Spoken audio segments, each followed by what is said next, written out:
안녕하세요, 펠고브로스입니다. 탑건에서 가장 남자들의 로망이라고 할 수 있는 장면은 탐 크루즈가 와펜이 덕지덕지 붙은 가죽 자켓을 입고 활주로에서 풀스로틀로 바이크를 타며 그 옆으로는 전투기가 날아가는 장면이라고 할 수가 있습니다. 그리고 또 모든 남자들의 교과서 같은 만화책 상남 2인조와 GTO에서는 주인공인 영길이가 바이크를 타고 멋진 등장을 하기도 하는데 이 두 작품에는 공통점이 있습니다. 그건 바로 탐 크루즈와 영길이가 타는 바이크가 가와사키라는 점인데, 특히 가와사키의 메인 컬러인 녹색과 대표 모델인 가와사키 닌자를 보면 뭐랄까 닌자를 다룬 애니메이션 나루토에서 인술과 한술은 전혀 못하고 채술에만 몰빵한 나뭇잎 마을의 푸른 야수 롱리가 떠오를 정도죠. 그래서 이번 영상에서는 남자들의 바이크, 아니 사나이들의 바이크라 부르며 도로 위에 닌자를 만든다는 가와사키에 대해 지금 시작하겠습니다.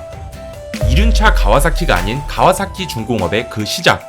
1836년에 태어난 가와사키 쇼조는 17살 당시 일본에서 유일하게 개항된 나가사키에서 장사꾼을 시작으로 27살에는 오사카에서 해운업을 이어나가게 되면서 추후에는 오키나와에서 일본 본토로 설탕을 운반하는 사업까지 하게 되었죠. 하지만 폭풍 후에 자신의 화물선을 모두 잃으며 사업을 포기했을 수도 있지만 해상 사고를 바탕으로 기존 일본 선박보다 더 크고 안정감 있는 서양 선박에 관심을 갖기 시작하면서 1878년 가와사키 쇼조는 조선소를 짓고 본격적으로 조선 사업을 시작하게 되었습니다. 그렇게 첫 주문을 시작으로 가와사키는 가와사키 조선소로 회사명도 바꾸고 1894년에는 청일 전쟁으로 수많은 선박 주문과 수리에 대한 요청으로 가와사키는 점점 더 커지게 되었죠. 그리고 여기서 재밌는 사실은 60세가 넘어가는 가와사키에게는 회사를 넘겨줄 아들이 없어서 사업 후원자의 아들인 마츠카타 고지로를 후계자로 선택하며 자신의 자리에서 물러나게 되었던 것입니다. 그러나 마츠카타 고지로는 가와사키보다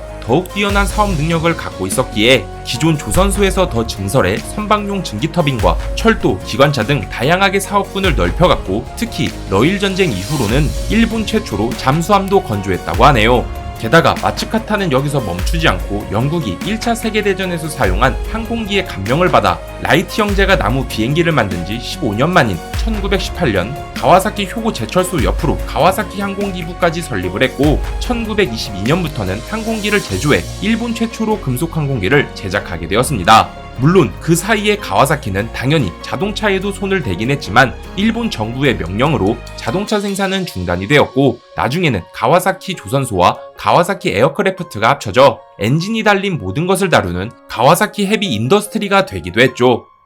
도로 위에 닌자를 만드는 가와사키 모터사업부. 제2차 세계대전 중에 가와사키는 시속 610km, 고도 1000m에서도 편대 비행이 가능한 유일한 순행식 전투기를 제조해 군대에 납품했지만 일본이 2차 세계대전에서 패하며 7년간 항공기 생산이 금지가 되었고, 금지 해제 후에도 7년간의 공백으로 가와사키는 사업 회복에 많은 어려움을 겪게 되었습니다. 그래서 가와사키는 헬리콥터도 만들고 모터사이클 제조사에 납품할 엔진까지 만들게 되는데, 그렇게 1960년 당시 일본에서 유일하게 500cc의 모터사이클을 만드는 메구로라는 회사를 가와사키가 인수하게 되면서 본격적으로 가와사키는 모터사이클을 만들게 되었고, 여담으로 이때의 가와사키 모터사이클들은 가와사키 에어크래프트에서 제작했기에 연료통에는 가와사키 에어크래프트의 엠블럼이 부착되었다고 하네요. 여튼 그 이후에 가와사키는 혼다나 다른 제조사들처럼 다양한 모터스포츠에 참가하면서 라임 그린하면 딱 가와사키가 떠오를 정도로 모터사이클 분야에서 그 입지를 다져갔고, 대망의 1984년에는 최초의 16밸브 순행식 병렬 4기통 엔진을 장착한 GPZ900R을 선보이면서 미국에서 올해의 모터사이클에 선정되기도 했습니다. 그리고 이때 해외 매체는 GPZ900R을 미국에 침공한 닌자라고 모터사이클을 소개하면서 가와사키는 이것을 이용해 세상에서 가장 빠른 양산형 바이크 닌자라는 이름을 본격적으로 홍보하기 시작했고, 현재까지도 닌자라는 이름의 모터사이클을 꾸준히 출시하면서 바이크를 모르는 사람도 닌자라고 하면 다 알 정도의 모터사이클 제조사가 된 것입니다. 스쿠터를 만들지 않는 가와사키, 혼다, 야마하, 스즈키 등 유명한 일본 바이크 제조사들은 편리하고 다소 진입장벽이 낮으며 가성비가 뛰어난 스쿠터들을 저마다 출시하고 있지만, 같은 일본 이륜차 시장에서 4대 메이커라 불리는 사나이들의 바이크 가와사키는 스쿠터 따위는 만들지 않았습니다. 물론 전 세계적으로 보면 스쿠터를 만들지 않는 모터사이클 제조사는 가와사키 말고도 할리데이비슨, 두카티, 허스크바나 등 여러 제조사들이 있기는 하지만, 어쨌든 가와사키는 이런 면모로 다른 일본 제조사들에 비해 대중성과 판매량이 살짝 밀리는 것을 알 수가 있죠. 그런데 가와사키 이륜차 사업부의 경영 철학을 보자면, 어차피 이동수단용 이륜차는 타 제조사에서 열심히 만들고 있으니 자신들은 철저하게 취미 도구로서 모터사이클을 만든다고 하는데, 그만큼 낭만이 있는 바이크 회사가 바로 가와사키라고 알 수가 있습니다. 특히 시대별로 보더라도 가장 빠른 모터사이클을 만든 제조사 이름에는 항상 가와사키라는 이름이 빠지지 않고 등장을 하게 되는데, 여튼 가와사키 한국 공식 사이트나 해외 사이트를 보자면 스포츠, 네이키드, 투어러, 클래식 바이크들만 있지 진짜로 스쿠터 종류는 없다는 것을 확인할 수가 있습니다. 하지만 가와사키 영국이나 가와사키 말레이시아 사이트에 가보면 J300, J125라는 이름의 바이크가 가와사키의 이름을 달고 스쿠터의 모습으로 존재하는 것을 확인할 수가 있죠. 잠깐, 스쿠터는 만들지 않는 사나이들의 바이크, 멋진 경영 철학 등 이런 건 모두 다 개뿔이었나? 라고 할 수 있지만, 결론만 놓고 보면 반은 맞고 반은 틀리다고 할 수가 있습니다. 이게 무슨 소리냐면, 가와사키의 J 시리즈 스쿠터들은 가와사키 내에서 처음부터 모든 것을 개발한 것이 아니라 대만을 대표하는 모터사이클 제조사 킴코와 관련이 있었던 것인데, 여기서 잠깐 킴코에 대해 간략히 설명을 하자면, 킴코라 하면 아직도 중국산 바이크 아니야?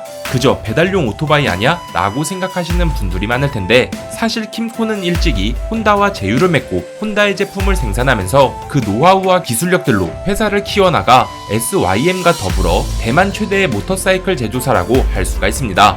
심지어 킴코의 주 라인업이 스쿠터이니만큼 BMW 모토라드는 자신들의 스쿠터 모델인 C650에 들어갈 엔진을 킴코에게 의뢰하기도 했고, 이때 킴코는 BMW에 들어갈 엔진을 만들면서 유명해지게 된 것이죠. 그리고 C650 외에도 킴코는 다른 모터사이클의 엔진까지 만들기도 했지만, 어쨌든 2011년 킴코는 다운타운 300i를 출시하게 되었고, 가와사키는 킴코의 다운타운 300i를 베이스로 가와사키가 나오고 60년 만인 2014년이 되어서야 첫 스쿠터인 J300을 출시하게 된 것입니다.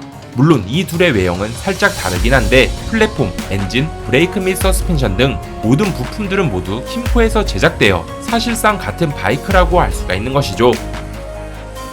바이크를 좋아하지 않으시는 분들에게는 가와사키라는 브랜드가 생소하고, 바이크를 좋아한다고 해도 그저 바이크 제조사인 줄로만 알고 계셨을 텐데, 어떻게 보면 모터사이클과 같은 제트스키와 ATV를 다루는 가와사키 모터사업부는 가와사키 중공업에서 정말 작은 사업군에 속한다고 하며, 가와사키 헤비 인더스트리라는 그 이름처럼 해양 장비 및 조선이나 발전소, 산업용 로봇과 같은 산업 장비와, 그리고 교량과 터널 건설, 심지어 미사일 제조부터 항공 우주 산업까지 다양한 인프라 사업이 주된 사업군이라고 합니다. 심지어 예전부터 해오던 철도 사업으로 만든 지하철 시스템은 미국 뉴욕에까지 공급했다고 하는데, 어쨌든 가와사키에 대한 이야기는 여기까지이며, 다음 영상에서는 더욱 재미난 주제의 영상으로 돌아오도록 하면서 이번 영상은 여기서 마치도록 하겠습니다. 오늘의 정보는 어떠셨나요? 재밌게 보셨다면 좋아요와 구독 부탁드리겠습니다. 끝.